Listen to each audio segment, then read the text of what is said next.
Ja meillä on tosiaan tässä esimerkkinä nyt sitten, meillä on tuolla Kokemäellä kasvaa kuusia.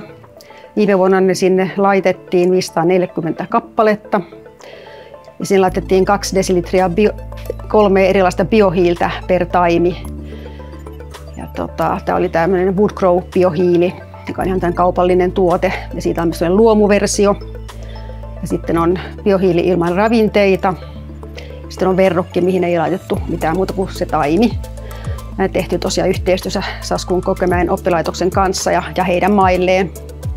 Ja käsittelyt on satunnaistettu ja sitten niitä taimien kasvua seurataan niin kuin erilaisen mittauksin 1-3 kertaa kasvukaudessa, mutta huomattiin tänä vuonna, että kyllä se nyt kerta vuodessa riittää, että se on raskas homma. Ja nyt kun me käytiin itse tänä vuonna, on käyty 2 kertaa, niin keväällä ne ei ollut kasvaneet juurikaan, että se oli niin kuin suunnilleen samat tulokset kuin viime vuoden niin kuin tässä loppukesästä otetuilla. Niin että se on sitten kertavuosi saa kyllä riittää. Ja tässä on nyt vähän näistä biohiililaaduista. Tämä jo löytyy tästä Tammisen ja meidän muiden tekemästä julkaisusta tämä taulukko. Eli kaikissa 3 raaka-aineena on 6 ja siinä on vettä ja se on semmoinen 50–60% yleisesti ottaen siinä. Mutta siinä viimeisessä ei ollut, se oli ihan kuivaa, sitten se mikä oli ihan sitä pelkkää biohiiltä. Ja sitten tässä siinä tämä ravinteella laittu biohiili on se niin kuin ei-luomu, niin siinä on niin kuin enemmän ravinteita. Sitten tuossa luomussa on vähän vähemmän. Eli tämmöisellä koeasetelmalla lähdettiin.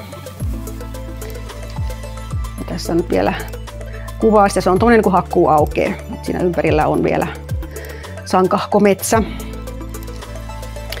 Ja tässä nyt sitten on tehty, ne on käyty siellä valokuvaamassa ja sitten on tehty erilaisia mittauksia, eli on pituus ja leveys ja sitten toi pinta-ala, mikä toi viimeinen on. Ja sitten otettiin vielä niin kuin ton uuden kasvun mittaus myöskin nyt sitten tänä vuonna, koska se, voi ei, tästä aika nyt näin kuluu. Joo. Niin, no sanotaanko näin, pistetään tästä nyt nopeasti, että havaitsimme eroja ja se on niin, näyttää siltä kaikissa, että tosiaan tuo luomu kasvaa parhaiten. Kaikki kasvoivat paremmin kuin tuo verrokki, myös siis se, johon ei oltu lisätty mitään ravinteita eikä vettä.